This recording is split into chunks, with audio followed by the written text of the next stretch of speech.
Hello student, आज के class में हम लोग करंट इलेक्ट्रिसिटी चैप्टर को डिस्कस करने जा रहे हैं। इस चैप्टर का जो लेक्चर नंबर 4 है, that is the heating effect of current and power dissipation. इस चैप्टर के अंदर हम लोग electrical energy, electrical power, fuse wire and rated value क्या होती हैं, एंड बल्ब को सीरीज़ एंड पैरेलल में कंबाइन करेंगे तो क्या इम्पैक्ट होगा, इनके ऊपर हम डिस्कशन करेंगे। तो चलिए शुरू करते हैं। सबसे पहले हम बात करेंगे इलेक्ट्रिकल एनर्जी। इलेक्ट्रिकल एनर्जी में एक मैकेनिकल इक्विवेलेंट वर्ड होता है जिसका मतलब ये होता है, अगर आपको एक कैलोरी को जूल में कन्वर्ट करना है तो आपको 4.18 फैक्टर का मल्टीप्लाई करना है। तो ये डेटा आपको याद रखना है कि 1 calorie is always equal to the 4.18 joule. And calculation को ईजी करने के लिए 4.2 भी कभी कभी कंसीडर कर देते हैं। फिर यहाँ पे आता है joules law of heating. Means अगर किसी एक वायर को आप किसी बैटरी के साथ आप कनेक्ट कर देते हो तो जो भी करंट यहाँ पे फ्लो करेगा उसकी वजह से हीट प्रोड्यूस होगा। अब ये जो हीट प्रोड्यूस होगा वो अलग अलग फैक्टर के ऊपर डिपेंड करता है। Number 1 resistance, number 2 current, number 3 कितने देर तक ये करंट फ्लो हो रहा है। तो जूल्स लॉ ऑफ हीटिंग का फॉर्मूला होता है I²RT, राइट। बट इस I²RT को 3 डिफरेंट फॉर्मेट में लिखा जा सकता है। और ये फॉर्मेट कब यूज़ होगा, जैसे ये बहुत फेमस है सीरीज़ कॉम्बिनेशन के लिए, राइट, क्योंकि सीरीज़ कॉम्बिनेशन में करंट कैलकुलेट करना बहुत ईजी होता है। इसको हम लोग यूज़ करते हैं पैरेलल कॉम्बिनेशन के लिए, राइट। ये 2 फॉर्मूले अच्छे से याद रखना है। तीसरा होता है कॉमर्शियल यूनिट, मतलब आप पूरे एक महीने में किस तरीके से इलेक्ट्रिसिटी को यूज़ करते हो तो उसको यूनिट के फॉर्म में हम मेज़र करते हैं। तो जो यूनिट का फॉर्मूला होता है वो होता है power multiplied by time. But power should be in kilowatt, power kilowatt में होना चाहिए, और जो टाइम होना चाहिए वो आवर्स में होना चाहिए। तो आपका जो भी आंसर आएगा that will be equal to the 1 unit, right. इनके ऊपर चलिए क्वेश्चन करते हैं। फर्स्ट क्वेश्चन आपसे कह रहा है कि 5 tubelight each of the watt 40 in house and these are used on an average 5 hour per day. In addition, there is a immersion heater of 1500 watt used on an average 1 hour per day. The total number of unit of electricity are consumed in a month of the 30 day is, right. तो सबसे पहले अगर मैं बात करूं कि जो tubelight है उसका पावर कितना यूज़ हो रहा है, तो 5 multiplied by the 40 and divide by the 1000, क्योंकि आपको 1000 से डिवाइड करके किलो वाट में यूज़ करना होता है। और कितना टाइम लग गया, 5 घंटे रोज़ के हिसाब से 30 दिन तक यूज़ किया तो इतना यूनिट कवर हुआ। उसी तरीके से अगर आप इमर्जन हीटर की बात करते हो तो वो 1500 वाट का है, बट वो अकेला ही है, ठीक है। तो आपने 1000 से डिवाइड कर देना है किलो वाट में कन्वर्ट करने के लिए। 1 घंटे रोज़ चलता है, ऐसे 30 दिनों तक चलता है। फिर लास्ट वन इज़ बस, अच्छा 2 ही हैं। तो अगर इन दोनों को हम ऐड कर देते हैं तो इनको अगर आप सिंप्लीफाई करोगे तो आपको मिलेगा this is 1 multiplied by 30 and this will be equal to the 1.5 multiplied by 30, right. Overall solve करोगे तो टोटल जो नंबर ऑफ़ यूनिट मिलेगा दिस इज़ 75 यूनिट। इतना यूनिट आप इलेक्ट्रिसिटी इधर कंज्यूम करते हो, राइट। तो थर्ड ऑप्शन आपका सही हो जाएगा। Next question, the heater coil is cut into 2 equal parts. That is suppose आपके पास एक हीटिंग कॉइल है और उसके रेजिस्टेंस है R, और आपने एक पोटेंशियल रेफरेंस यहाँ पे लगा रखा है, ठीक है। इसको 2 पार्ट में हमने कट किया तो R is equals to rho L divide by A। तो एरिया को मेंटेन करने के लिए लेंथ को हाफ कर दिया, तो रेजिस्टेंस लेंथ के ऊपर डिपेंड करेगा, रेजिस्टेंस हाफ हो जाएगी, और पोटेंशियल रेफरेंस V है। तो अब जो नई रेजिस्टेंस आएगी वो R/2 के हिसाब से आएगा, एंड R/2 में आप एक पोटेंशियल रेफरेंस V वही वाला लगाओगे जिसको चेंज नहीं करना है। तो क्वेश्चन में कह रहा है कि हीटिंग के ऊपर क्या इम्पैक्ट होगा। हीटिंग के लिए आपके पास अलग अलग फार्मूले होते हैं, जैसे पहला फार्मूला है VIT, दूसरा फार्मूला होता है I²RT, joules law of heating, and third formula होता है V² by R multiplied by T। तो कौन सा फार्मूला इधर यूज़ करना है। तो देखो यहाँ पे करंट चेंज हो सकता है बट सोर्स आपका सेम है। अगर सोर्स की बात किया जाए, यहाँ पे एक सोर्स है और यहाँ पे एक सोर्स है। जब सोर्स सेम होते हैं तो पोटेंशियल सेम होता है, तो आपका बेस्ट ऑप्शन है सॉल्व करने का दिस वन। तो यहाँ पे देखो जो हीट है वो रेजिस्टेंस के इन्वर्सली प्रोपोर्शन है, टाइम सेम लग रहा है, पोटेंशियल रेफरेंस सोर्स सेम है, H is inversely proportional to resistance. तो अगर आपने इसको इक्वली पार्ट में डिवाइड कर दिया तो इसका मतलब रेजिस्टेंस जो है वो पहले के कंपेयर में आधी हो गई। तो अगर रेजिस्टेंस आधी हो जाएगी तो जो हीट का प्रोडक्शन होगा वो डबल हो जाएगा पहले के कंपेयर में, राइट। तो R dash is R/2, then H dash will be equal to the twice of H, इसलिए ए ऑप्शन आपका सही हो जाएगा। चलिए next question, which of the following cause production of heat when the current is passing through the wire. जैसे suppose अगर मान लो ऐसा एक वायर है एंड वायर के अंदर जो भी इलेक्ट्रॉन प्रेजेंट हैं वो इसके अंदर जो एटम्स होते हैं ना उनके साथ कोलाइड करते हैं। जैसे एटम्स के साइज़ बड़े होते हैं वो तो कहीं जाते नहीं, उनके बीच में जो इलेक्ट्रॉन है वो कोलाइड करते हैं एटम के साथ में, तो उनकी जो भी काइनेटिक एनर्जी है वो हीटिंग एनर्जी में कन्वर्ट हो जाती है। तो collision of conduction electron with the atom is cause of the production of the heat, right. Next question, according to the Joule's law of heating, the potential difference across the conductor having a material of a specific resistivity rho remain constant, then the heat production of the conductor is directly proportional to। जैसे मान लो आपके पास एक ऐसा conductor है, इसको आपने एक battery के साथ ऐसे कनेक्ट कर दिया। बैटरी के साथ कनेक्ट करने के बाद आप यहाँ देखते हो कि जो सोर्स है उसको हमने चेंज नहीं करा, सोर्स को आपने वी ही कंसीडर किया हुआ है। तो यहाँ पे अगर आपको आइडेंटिफाई करना है कि भाई रो एंड वी के बीच में क्या रिलेशन है, कैसे एक दूसरे के ऊपर डिपेंड करेगा, सोर्स वुड बी कांस्टेंट, है ना, इसको आपने कांस्टेंट बोला हुआ है। तो अगर इसको आपने कांस्टेंट बोल दिया तो कौन सा फार्मूला यूज़ करोगे, आई स्क्वायर आर टी या V square by R multiplied by T. V square by R multiplied by T is your best option. तो क्योंकि करंट यहाँ पे नहीं निकालना है, वी कांस्टेंट है ना, तो अभी जो आपको फार्मूला बनेगा हीट प्रोड्यूस करने का, तो H will be equal to the V की जगह आपको क्या लिखना है, V square and divide by R से डिवाइड कर देना है एंड मल्टीप्लाइड बाई टी, ठीक है। तो अगर वी कांस्टेंट है तो एच का जो रिलेशन है डायरेक्ट किसके साथ होता है, रो के साथ होता है। और जो रो की वैल्यू होती है, rho will be equal to the resistance की बात करते हैं now, resistance will be equal to the rho L by A, right. This is rho L divide by the A. तो R रेजिस्टेंस के डायरेक्टली प्रोपोर्शन में है। If R is directly proportional to resistance and H is inversely proportional to resistance, then we can say that heat produced into the conductor will inversely proportional to the resistivity। तो आपका first option सही हो जाएगा। बहुत easy question है, फार्मूले based question आपके exam में पूछे जाते हैं। चलिए नेक्स्ट क्वेश्चन, इसमें ये कह रहा है कि एक हीटर है जिसका पावर दिया है 836 वाट, वो पानी को गर्म कर रहा है, तो कितनी देर तक हीटर को ऑन करना है अगर उसका टेम्परेचर 10 डिग्री सेल्सियस से 40 डिग्री सेल्सियस तक होता है। तो अब यहाँ पे जो फार्मूला अप्लाई होगा, जैसे हीट, जो भी हीटिंग होता है वो पावर मल्टीप्लाइड बाय टाइम के इक्वल होता है and this will be equal to the M S delta T. वो उस पानी के टेम्परेचर को चेंज कर देगा। तो पावर कितना है 836, टाइम आपको कैलकुलेट करना है, तो टाइम को जस्ट टी ही आपने कंसिडर किया है। अब मास की बारी आती है, पानी कितना है 1 लीटर, 1 लीटर को मीटर क्यूब में चेंज करोगे क्योंकि लीटर उसकी एसआई यूनिट नहीं होती, तो 10 to the power -3 metre cube होता है। और वाटर की जो डेंसिटी होती है this is 10 to the power 3, right. और स्पेसिफिक हीट की अगर मैं बात करूँ तो वाटर की स्पेसिफिक हीट होती है 1 कैलोरी पर ग्राम पर डिग्री सेल्सियस, बट इसको जूल पर केजी पर डिग्री सेल्सियस में कन्वर्ट करना है। तो यहाँ पे आप लिख दोगे 4.18 इंटू 10 टू द पावर 3, और जो टेम्परेचर के अंदर वेरिएशन आया है दैट इज़ 30 डिग्री सेल्सियस। तो आपने 30 को मल्टीप्लाई कर दिया। इन सारे कैलकुलेशन को जब आप सॉल्व करेंगे तो फाइनली आपको पता चल जाएगा कि कितना यहाँ पे टाइम लगने वाला है। तो टाइम की वैल्यू एक्जैक्टली आएगी, दिस इज़ 150 सेकेंड, राइट। तो आपका थर्ड ऑप्शन आपका सही हो जाएगा। तो इस तरीके से जूल्स ऑफ हीटिंग के बड़े इजी क्वेश्चन आपके एग्जाम में बनते हैं, राइट। लास्ट क्वेश्चन इसके देखते हैं कि मान लो 2 वायर है, इनका लेंथ, डायमीटर एंड रेजिस्टिविटी का रेशियो दिया हुआ है, सोर्स सेम रखा है, तो कह रहा है कि इनमें हीट प्रोडक्शन किसके ऊपर डिपेंड करेगा। तो अगेन हीट की बात आ रही है, बट मैं यहाँ पे आई स्क्वायर आर टी यूज़ नहीं करूँगा क्योंकि सोर्स सेम दे रखा है। तो जो भी हीट का प्रोडक्शन होगा this will be equal to the V square by R and multiplied by T, ठीक है। ये हीट का प्रोडक्शन होगा। पावर निकालना है तो just V square by R आप यूज़ कर लोगे। तो अगर रेजिस्टेंस चेंज होगा तो हीट चेंज होगी, वी एंड टी तो सेम है। रेजिस्टेंस की बात करता हूँ तो resistance R will be equal to the rho L by A, है ना। अब यहाँ पे रेजिस्टिविटी भी चेंज हो रही है, लेंथ भी चेंज हो रहा है, एरिया भी चेंज हो रहा है। तो जिस सिनेरियो में चेंज हो रहा है उसी सिनेरियो को यहाँ पे लिख देना है।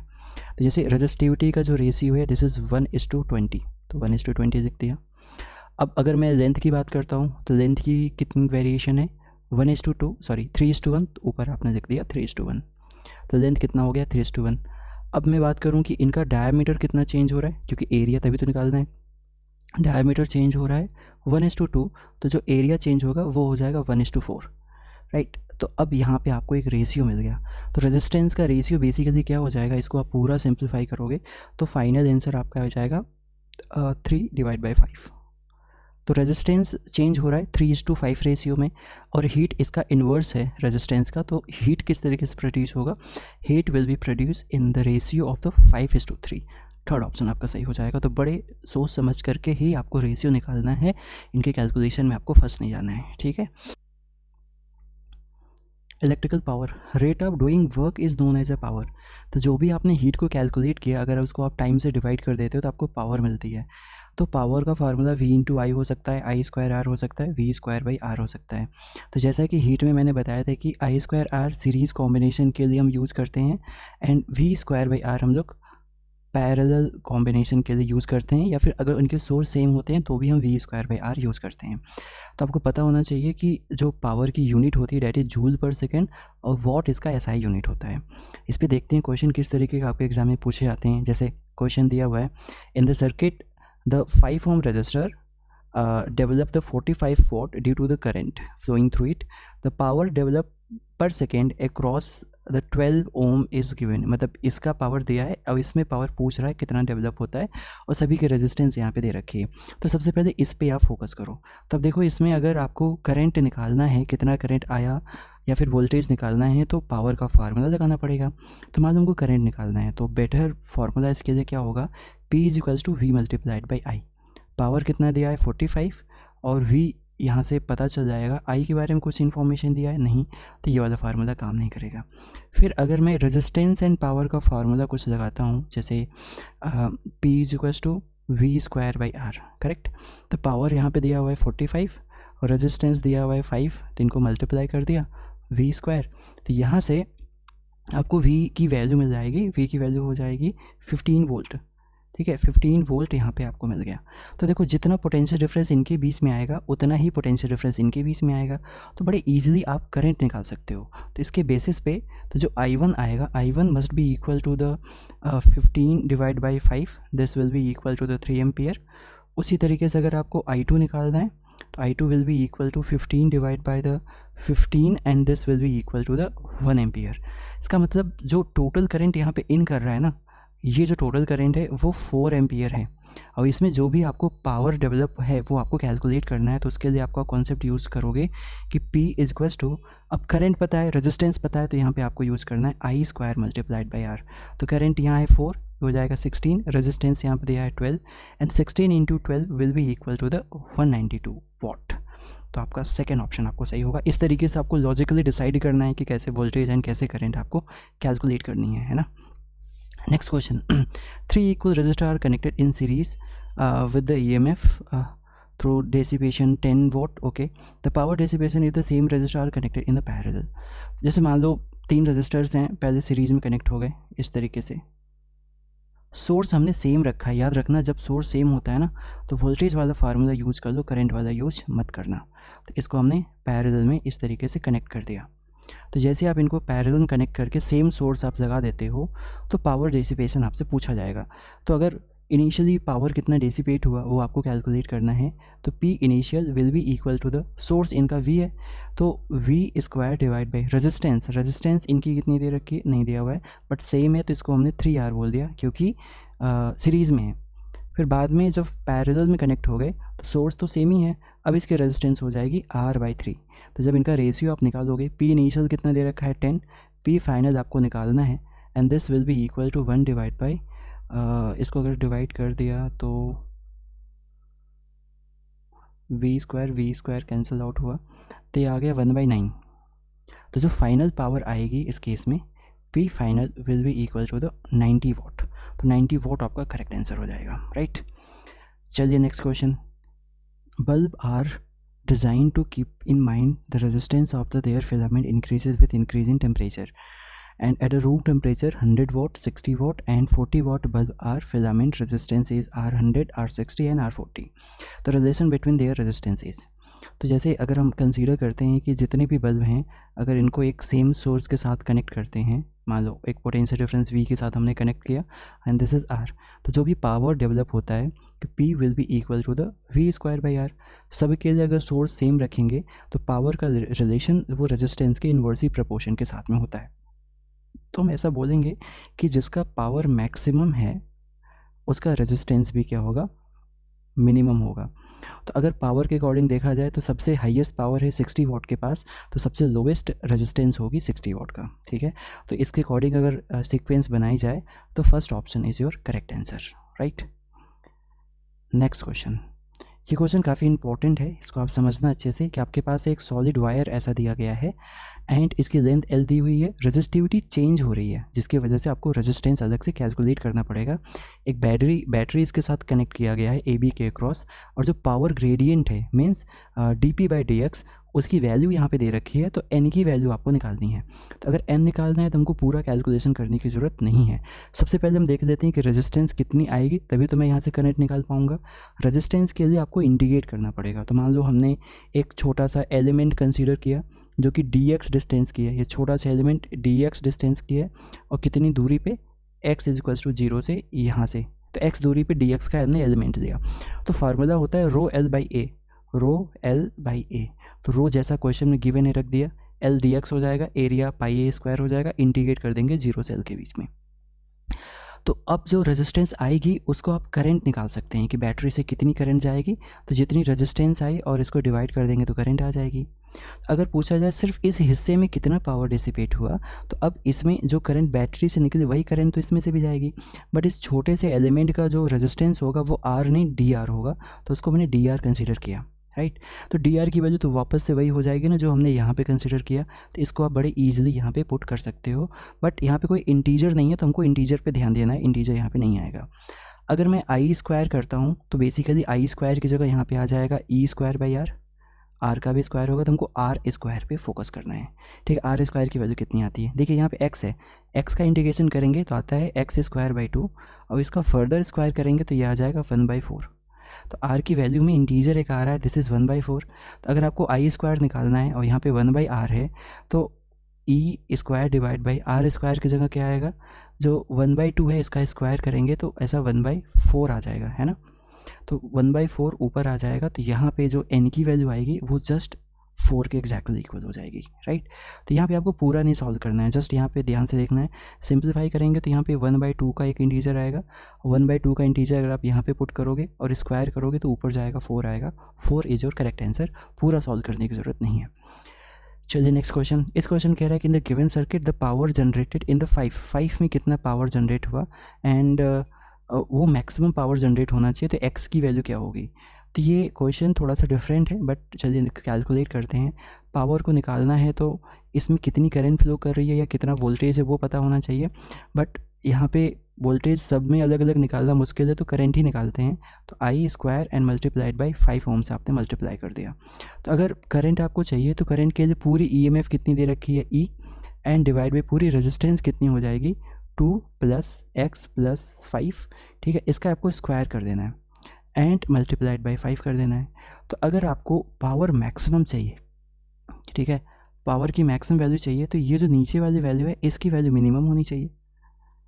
इसकी वैल्यू कम से कम कितनी हो सकती है, 2 5 को चेंज नहीं कर सकता, इसको मिनिमम करने के लिए x की वैल्यू कम से कम होनी चाहिए, डैट इज़ 0। तो अगर x की वैल्यू 0 हो जाए तो आपको 5 ओम में एक मैक्सिमम पावर डेवलप होने का मौका मिलेगा, राइट। चलिए फ्यूज़ वायर की बात करते हैं।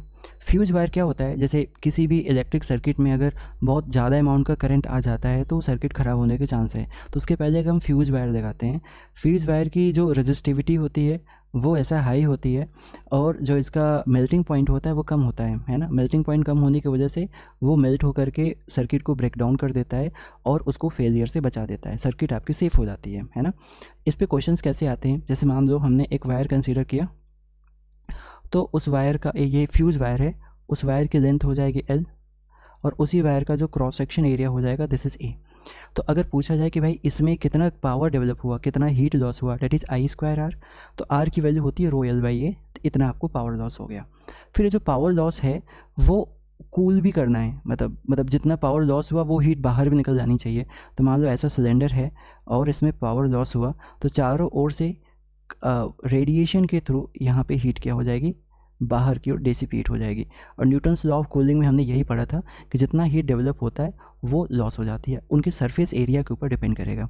तो उसका फॉर्मूला होता है कि जितना आपने पावर लॉस हुआ HA ΔT। What is ΔT? ΔT means इसका कितना टेम्परेचर है, सरफेस का और सराउंडिंग का कितना टेम्परेचर है, इनका जो डिफरेंस होता है, तो this will be equal to the delta T, तभी तो हीट वहाँ पे है ना ऐसे ट्रांसफ़र हो पाएगा। और ये जो 2πRL है, दिस इज सरफेस एरिया, इसको हम बोलते हैं सरफेस एरिया।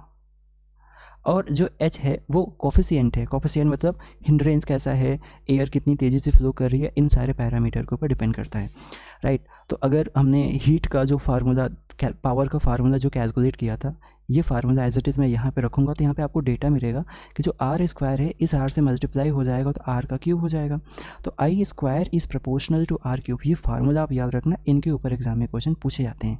और सबसे इंपॉर्टेंट बात है कि लेंथ और लेंथ यहाँ पे कैंसिल आउट हो गया, तो जो चेंज इन टेम्परेचर है this is independent on the length of the wire of fuse. तो कितना टेम्परेचर वेरी कर रहा है, चेंज कर रहा है, इनके लेंथ के ऊपर डिपेंड नहीं करता है, ये चीज़ आपको याद रखनी है। चलिए इनके ऊपर देखते हैं क्वेश्चन आपके एग्जाम में कैसा पूछा गया। A wire length L and 3 identical cells are negligible internal resistance are connected in series. Due to the current, the temperature of the wire is raised by delta T in time T. Right? तो हमने एक wire consider किया जिसकी length L है, right, और यहाँ पे 3 cell लगे हुए हैं, 3 सेल लगे हैं, तो इनके पास जो EMF आएगा वो 3E हो जाएगा।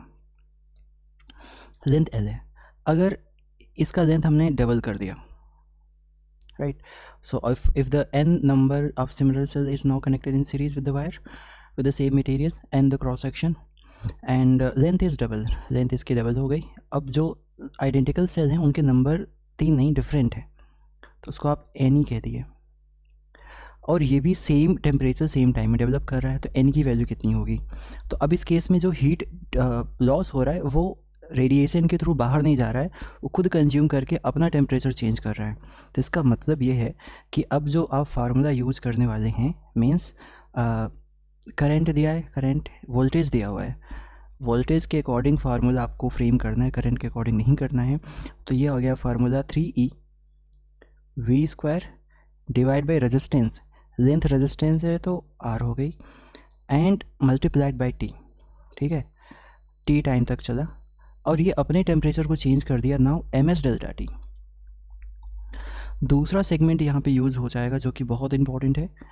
अब यहाँ पे NE हो गया है ना, NE बाई R का होल स्क्वायर, बट R नहीं, अब लेंथ डबल हो गया तो जो रेजिस्टेंस हो जाएगी 2R, तो NE का स्क्वायर, टाइम आपको सेम यूज़ करना है, लेंथ को डबल किया तो मास भी तो डबल हो जाएगा, ये बड़ा इंपॉर्टेंट है, एंड S सेम मटेरियल है, delta T same temperature develop हो रहा है। अब इनको आप डिवाइड कर देना है, तो जैसे आप डिवाइड करोगे इनको सॉल्व करने पे जो फाइनल वो कंक्लूजन मिलेगा वो इस तरीके से मिलेगा कि ये R कैंसिल, 2 मिल के 4 हो गया, स्क्वायर बनेगा तो 1/2, तो ये बन जाएगा ऐसा 3 divide by n will be equal to the 1/2।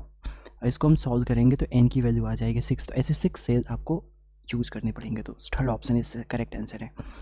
Next question, the fuse wire of radius R blow of the current 5 ampere, इसका मतलब मैक्सिमम 5 करेंट को सस्टेन कर सकता है, जितना पावर आएगा 5 एम्पियर से उतना उसको क्या करेगा, डेसिपेट कर देगा। अब ये रेडिएशन वाला प्रॉब्लम है, एंड रेडिएशन वाले प्रॉब्लम में हमने आपको सिखाया था कि I square is directly proportional to the R cube. Same formula यहाँ पे यूज़ करना है, तो पहले करंट कितना आ रहा है 5 एंड डिवाइड बाय आई आपको निकालना है, तो इसको आप स्क्वायर कर दीजिए and this will be equal to initial इसका जो रेडियस है 2.2, फाइनल रेडियस है 2.3, इसका आपको क्यूब कर देना है, तो क्यूब करेंगे तो 27/8 और इसका अंडर रूट कर देना है, तो एग्जैक्टली ये फर्स्ट ऑप्शन में दिख रहा है, तो first option is your correct answer. अब यह इस क्वेश्चन में कह रहा है कि the masses of the 3 wire are in ratio, masses दे रखे हैं, लेंथ दे रखा है और इनका रेजिस्टेंस पूछ रहा है किस रेशियो में होगा। तो मान लो कोई फ्यूज वायर है तो उसकी रेजिस्टेंस हो जाती है ρL divide by the A, but area नहीं दिया हुआ है, तो mass will be equal to the area into length multiplied by density. Density को यहाँ पे मैं D से लिख रहा हूँ, तो जो एरिया है उसको रिप्लेस करोगे तो resistance will be equal to the ρL, A की जगह हो जाएगा M divide by the L multiplied by density. तो अगर ओवरऑल देखा जाए रेजिस्टेंस किन फैक्टर के ऊपर डिपेंड किया, तो resistance is proportional to the L square by M। तो अगर आपको तीनों का रेशियो कैलकुलेट करना है, मतलब R1:2, R2:2, R3, तो लेंथ का स्क्वायर, लेंथ कितना दे रखा है 1, मास लेंथ 5 है, 5 का स्क्वायर हो जाएगा 25, और इसका मास दे रखा है 1, तो 25/1:2। सेकेंड में लेंथ का कितना दिया है 3 और मास भी दिया है। 3 का स्क्वायर कितना हो गया 9 एंड डिवाइड बाई 3:2। अब लेंथ 1 दिया, ये 5 दिया, तो ये हो जाएगा 1:5। बट एलसीएम जो है 5 को लो ऊपर मल्टीप्लाई कर दोगे तो अब जो रेशियो आएंगे तो 3 कैंसिल आउट होगा, 5 इधर मल्टीप्लाई हो जाएगा तो 125, 3 × 5 हो जाएगा 15 एंड 1:1। तो ये आपका फोर्थ ऑप्शन फिर करेक्ट हो जाएगा, राइट। रेटेड वैल्यू मीन्स होता है कि जब आप किसी इलेक्ट्रिकल एप्लीकेंट को, जैसे सपोज बल्ब है, बल्ब को आप कंपनी में आप उसको टेस्ट करते हो तो वहाँ पे एक डेटा गिवन होता है, राइट। और वो जो डेटा होता है वो पावर एंड वोल्टेज के फॉर्म में होता है। तो पावर को रेटेड पावर एंड वोल्टेज को रेटेड वोल्टेज बोलते हैं। और इनके हेल्प से आप रेजिस्टेंस निकालते हो, क्योंकि फार्मूला होता है P = V²/R। तो यहाँ से आपको पावर एंड वोल्टेज गिवन होता है तो रेजिस्टेंस पता चल जाता है। जब इसी बल्ब को आप किसी घर पे लेकर के आते हो और किसी दूसरे अप्लाइड वोल्टेज जो भी होगा, मतलब कंपनी यहाँ का अलग अलग वोल्टेज हो सकता है, अब जो पावर यहाँ पे आएगा वो डिफरेंट होगा। अब जो पावर होगा वो अप्लाइड वोल्टेज की वजह से आएगा, जो भी वोल्टेज होगा वो अप्लाइड वोल्टेज की वजह से होएगा। बट यहाँ से भी जो रेजिस्टेंस मिलेगा ना, resistance will be equal to the V applied square divide by the P applied. इनकी वैल्यू जो यहाँ से आनी है और यहाँ से जो रेजिस्टेंस आएगा, means resistance will be equal to the V rated square divide by the P rated. दोनों की वैल्यू सेम आती है, क्योंकि रेजिस्टेंस वायर की प्रॉपर्टी होती है, ना कि अप्लाइड वोल्टेज की प्रॉपर्टी होती है। इनके ऊपर क्वेश्चन कैसे पूछे जाते हैं, जैसे electric motor operated 50 volt DC supply drawn a current of the 10 ampere. मतलब जो मोटर है अगर 50 वोल्ट पे ऑपरेट हो रहा है और इसके अंदर जो भी करंट यहाँ पे जा रहा है मोटर के अंदर, दिस इज़ द 10 एम्पियर। तो जो पावर हमने सप्लाई किया ना उसकी वैल्यू हो जाएगी V × I। V यहाँ पे है 50, करंट यहाँ पे है 10, तो हमने 500 वॉट का पावर सप्लाई किया। बट 40% इफ़िशियंसी है तो लॉस कितना हो गया 60%। तो अगर इसका मैं 60% निकालता हूँ तो 300 वॉट के बराबर हमको क्या मिला, लॉस मिल गया। तो अगर आपसे पूछा जाए कि जो लॉस हुआ, अगर मान लो सेम करंट 10 एम्पियर यहाँ पे जा रहा है तो इसकी एक रेजिस्टेंस होगी, तो इसमें जो लॉस होएगा उसका जनरल फार्मूला हो जाता है I² × R। तो I² R की वैल्यू कितनी हो जाएगी 100 × R, और यहाँ से इनकी वैल्यू आपने ऑलरेडी निकाल रखी है, दैट इज़ 300। तो resistance will be equal to the 3 ohm. तो 3 ओम की रेजिस्टेंस होगी। तो आपका सेकेंड ऑप्शन यहाँ पे सही ऑप्शन है। नेक्स्ट क्वेश्चन, द लैम्प, अब देखो रेटेड वैल्यू यहाँ पे दिया गया है और कनेक्टेड टू द 220। तो ये है अप्लाइड वोल्टेज और ये है रेटेड वोल्टेज। तो कह रहा है कि इसकी रेजिस्टेंस कितनी होगी। तो अब रेजिस्टेंस को कैलकुलेट करने के लिए आपको इस पे ध्यान नहीं देना है, इन पे ध्यान देना है, राइट। तो now the resistance will be equal to the V rated का square divide by the P rated, right. Applied का पावर नहीं दिया गया है, तो अगर इसको स्क्वायर करेंगे तो कितना आएगा 240 × 240 एंड डिवाइड बाय द 600। जब इनको सॉल्व करेंगे तो क्या कैंसिल आउट हो जाएगा, 0 0 0 0 कैंसिल आउट हो गया, इधर आ गया 4, तो ये हो जाएगा 6, ये हो जाएगा 96। तो 96 ओम इज़ योर करेक्ट आंसर। तो ये आपकी रेटेड वैल्यू है, right. Next question, resistance R1 is dissipated power P when connected to a certain generator. If the R2 is put in series with the R1, the power dissipated by the R1, ठीक है। तो कितना power dissipation होगा ये आपको बताना है। जैसे मान लो इनिशियली यहाँ पे एक चीज़ कनेक्ट हो गई, दिस इज़ R1। तो अगर एक बैटरी आपने लगाया सोर्स, उसको हमने बोला है V, तो जो पावर P यहाँ पे जनरेट हुआ this will be equal to the V²/R1, ठीक है। अब कह रहा है कि इनमें हमने सीरीज़ में कनेक्ट किया है ना। If the R2 is put in series with R1, तो अगर R1 के साथ यहाँ पे सीरीज़ में कनेक्ट हो गया, this is R1 and this is R2, इनके साथ हमने सीरीज़ में कनेक्ट किया, सोर्स हमने सेम रखा है, ठीक है। तो पावर डिसिपेटेड बाय R1 कितना पावर डिसिपेट यहाँ पे करेगा, तो उसको सॉल्व करने के लिए तो सबसे पहले R1 में जो भी डेटा आएगा, राइट, ओके, तो now P will be equal to the I² R।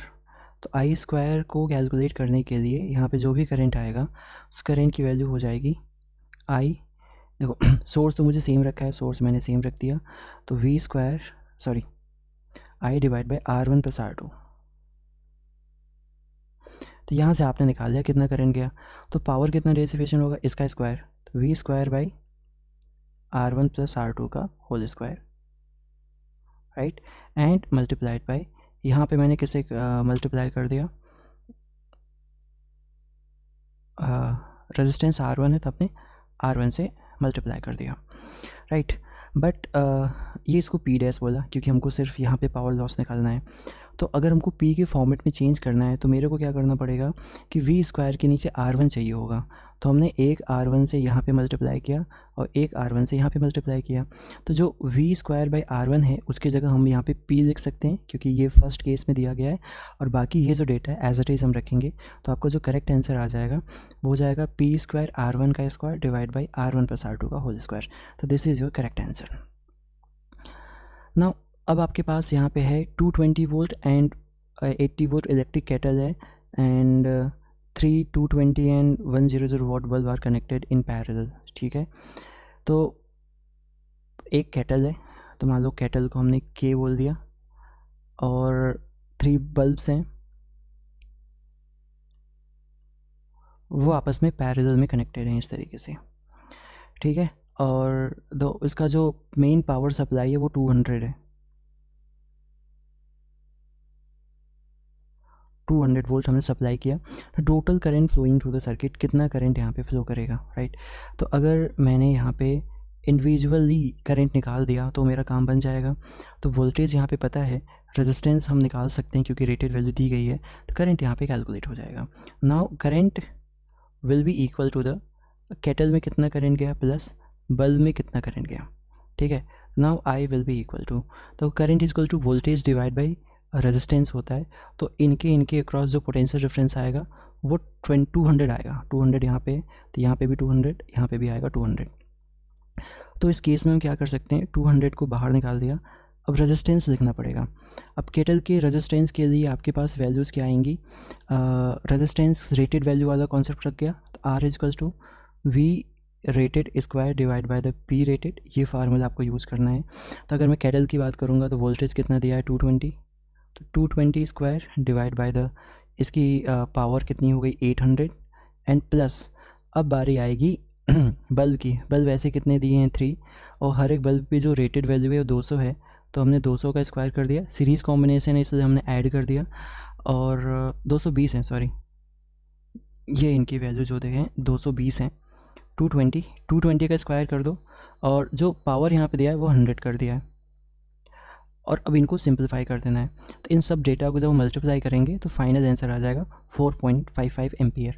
तो आपको इंडिविजुअली पहले रेजिस्टेंस निकाल देना है और फिर इंडिविजुअल का करंट यहाँ पे कैलकुलेट कर देना है, राइट। चलिए नेक्स्ट क्वेश्चन। अगर हम बात करें बल्ब की, उसकी ब्राइटनेस आप कैसे निकालोगे, तो जिस बल्ब के ऊपर ज़्यादा पावर यूटिलाइज होगा उसके पास ब्राइटनेस ज़्यादा होगा, डजंट मीन उसकी रेटेड वैल्यू वाला पावर ज़्यादा हो। कंफ्यूज मत हो जाना, कई बार बल्ब के ऊपर एक रेटेड वैल्यू लिखी होती है, तो वो पावर ज़्यादा होगा, उसकी ब्राइटनेस ज़्यादा होगी, ऐसा नहीं है। जितना वो इलेक्ट्रिसिटी कंज्यूम करके पावर को लॉस करेगा इन टर्म्स ऑफ ब्राइटनेस, तो उस पावर कंजम्पशन की बात हो रही है, ठीक है। तो अगर हम सीरीज़ में की बात करेंगे तो I square R is the best option. अगर हम पैरेलल की बात कर रहे हैं तो V square by R best option. Rated value निकालना है तो V rated divide by R is the best option. ये 3 जनरल फार्मूले हैं। अब इनके कॉम्बिनेशन की बात करते हैं। जैसे मान लो सीरीज़ कॉम्बिनेशन ऑफ बल्ब में 2 बल्ब ऐसे हैं जो सीरीज़ में कंबाइन हुए हैं, तो इनकी रेटेड वैल्यू के बेसिस पे देखना है कि कितना इक्विवेलेंट पावर की रेटेड वैल्यू हो सकती है। तो इसको हीट के फॉर्म से हमने सॉल्व किया कि जो भी इक्विवेलेंट हीट आएगा that will be equal to H1 plus H2। देखो हीट का जो जनरल फार्मूला होता है, heat will be equal to the I square multiplied by R multiplied by T, और जो R होती है R will be equal to the V rated square divide by the P rated. तो अगर देखा जाए R की वैल्यू मैं यहाँ पे रखूँगा तो दोनों में सेम करंट जा रहा है, दोनों में सेम करंट जा रहा है, दोनों की जो रेटेड वोल्टेज है वो क्या है, सेम टू सेम है, तो बट इनकी जो रेटेड जो वैल्यू है P2 वो अलग अलग है।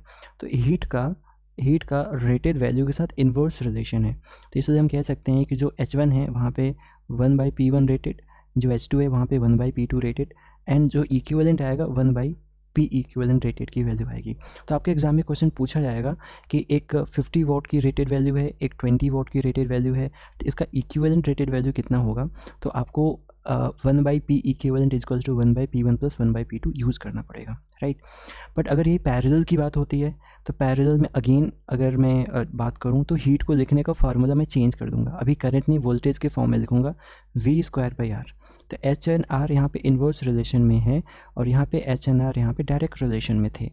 और जो रेजिस्टेंस है, रेजिस्टेंस का फार्मूला वही हो जाएगा कि V rated square divide by the P rated. तो आर एन पी एक दूसरे के साथ इन्वर्स रिलेशन में है, एच एन आर एक दूसरे के साथ इन्वर्स रिलेशन में है, तो एच एन पावर की जो रेटेड वैल्यू है वो आपस में डायरेक्ट रिलेशन में होगा। तो यहाँ पे जहाँ पे एच है वहाँ पे आ जाएगा 1 बाई P1, जहाँ पे एच टू है वहाँ पे आ जाएगा 1 बाई P2, और जो इक्विवेलेंट है वो आएगा P इक्विवेलेंट। तो पैरेलल में P1 plus P2 direct add कर देंगे, और अगर सीरीज़ में आता है तो 1 बाई करके इसको हम ऐड ऑन कर रहे होते हैं।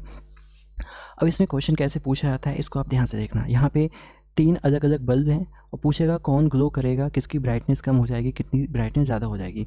इनकी जो ब्राइटनेस है ना वो डिपेंड करता है कि कितना पावर कंज्यूम कर रहे हैं, उनके ऊपर डिपेंड करता है। तो मैंने आपको बोला था कि brightness is directly proportional to P।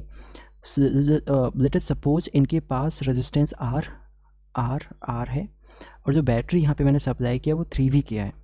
तो यहाँ से जो भी करंट फ्लो करेगा, जो भी करंट की वैल्यू यहाँ पे फ्लो होगी, मान लो इसकी करंट की वैल्यू यहाँ पे फ्लो हो गई, तो R एंड R ये हो गया R/2। इसको ऐसा कर देते हैं, 2 की तरह लिख देते हैं, twice of R and twice of R। 2R and 2R मिल के R हो गया, ये 3R हो गया। तो जो भी करंट की वैल्यू यहाँ पे फ्लो होगी, that current I will be equal to the V divide by R। और जब करंट इन सब में जाएगी तो करंट क्या हो जाएगी, हाफ हाफ यहाँ पे डिवाइड हो जाएगी, ठीक है। अगर करंट यहाँ पे अगर डिवाइड हो जाएगी, एक minute, 2R R 3R correct. तो अभी जो यहाँ पे करंट जाएगी उसकी वैल्यू हो जाएगी V divide by the 2R, और यहाँ पे जो करंट होगी again V divide by the 2R। तो अगर देखें B1 में कितना पावर डेवलप होगा, तो V divide by R current हो गया और इसकी रेजिस्टेंस हो गई 2R। और अगर बात करें B2 में कितना पावर डेवलप होगा, तो V divide by the 2R and multiplied by the 2R, ऐसा। तो शुरू में B1 की ब्राइटनेस ज़्यादा होगी B2 के कंपेयर में। अगर मान लो B3 को हमने डिसकनेक्ट कर दिया, अब ये देखो 2R एंड 2R मिलके हो गए 4R। तो अब जो करंट, न्यू करंट यहाँ पे फ्लो करेगी उसकी वैल्यू चेंज हो जाएगी। Now I dash will be equal to the voltage तो 3V है, रेजिस्टेंस हो जाएगा 4R, ठीक है। अब ऐसा रेजिस्टेंस जाएगा तो जो B1 है, B1 में जो नया करंट फ्लो करेगा that is 3V/4R and multiplied bye हो जाएगा 2R। तो मतलब ये इनकी वैल्यू जो पहले 1 थी अब वो 3/4 हो गई, तो B1 तो रिड्यूस हो गया। तो अगर मैं B2 की बात करूँ, अब यही जो करंट आएगा एज इट इज़ इसमें भी फ्लो करेगा, तो 3V/4R, क्योंकि ये डिसकनेक्टेड है तो सेम करंट यहाँ पे फ्लो करेगा, और इसकी रेजिस्टेंस हो गई 2R। तो पहले ये 1/2 था, अभी ये 3/2 हो गया। तो B1 की ब्राइटनेस जो है वो 1 से कम होकर 3/4 हो जाएगी, और B2 की ब्राइटनेस 1/2 से बढ़ के 3/4 के कंपेयर में बढ़ जाएगी। तो B1 become brighter if bulb इस B2 is disconnected and B3 is become dimmer. ये गलत है, तो इसका करेक्ट ऑप्शन हो जाएगा B1 इज बिकन ब्राइटर, ये आपका गलत हो गया। B1 बिकन डिमर, ये सही हो गया। B1 become brighter if B2 is disconnected. B2 B3 में कोई डिसकनेक्ट होगा तो B1 की वैल्यू तो हमेशा कमी होगी, डिमर ही होगी, नो चेंज। इसका सेकेंड ऑप्शन फिर सही ऑप्शन हो जाएगा, right. 3 bulb 40 60 100 are connected in series. इनको आप सीरीज़ में कनेक्ट कर दें और इनको एक बैटरी के साथ आप ऐसे जोड़ दें। Battery is V। अब इसकी रेजिस्टेंस हो गई R40 R60 R100, सभी में सेम करंट जा रहा है। तो now power, applied power will be equal to the I² multiplied by R। तो I सभी के लिए सेम है तो सारा फोकस R पे होगा, तो जिसका रेजिस्टेंस ज़्यादा हो जाएगा वहाँ पे ज़्यादा पावर डेवलप होगा, उसकी ब्राइटनेस भी ज़्यादा होगी। बट रेटेड वैल्यू के हिसाब से देखा जाए कि V rated square divide by the P rated, तो जिनकी रेटेड वैल्यू पावर की ज़्यादा है उसकी रेजिस्टेंस क्या हो जाएगी, कम हो जाएगी, और जिनकी पावर की वैल्यू कम है उनकी रेजिस्टेंस ज़्यादा हो जाएगी, और जिसकी रेजिस्टेंस ज़्यादा वहाँ पे पावर लॉस भी ज़्यादा होगा, और जहाँ पे पावर लॉस ज़्यादा होगा उनकी ब्राइटनेस भी ज़्यादा होगी। तो सबसे लोएस्ट पावर है 40 वाट, तो इसकी रेजिस्टेंस हाई होगी, रेजिस्टेंस हाई होने की वजह से वहाँ पे पावर लॉस ज़्यादा होगा तो उनकी ब्राइटनेस भी ज़्यादा होगी। 25 watt and 220 volt bulb and 100 watt and 220 bulb are connected in series.